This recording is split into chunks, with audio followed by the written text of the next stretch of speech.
8 Navruz осы қасиетті күнмен шын жүректен баршаңызды құттықтаймын. Әкесін, анасын, бұбысын қадатамыз, біз қазақтанда тұрамыз.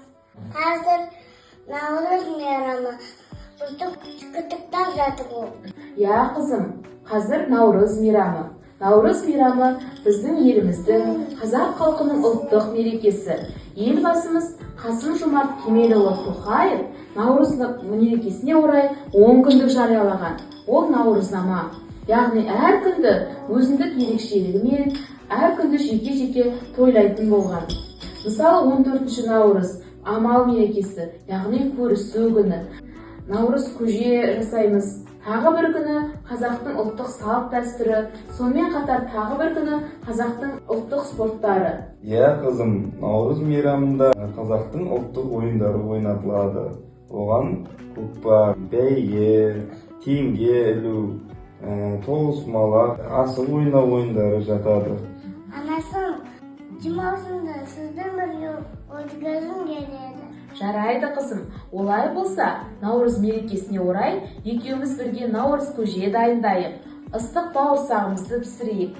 Және Наурыз көжеге қосатын құртымызды олай болса қызым, екеуміз бірге әзірлейік. Жүре ғой балапаным.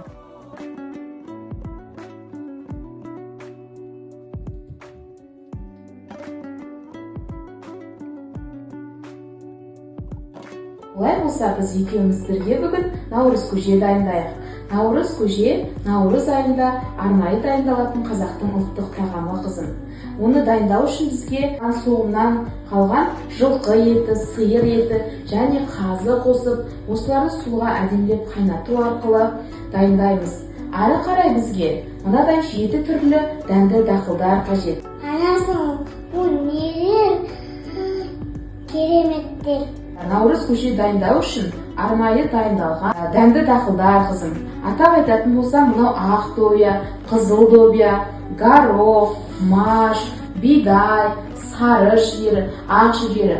Қазақтың ұлттық тағамы Наурыз көжені 7 түрлі дәнді қосу арқылы арнайы дайындалады.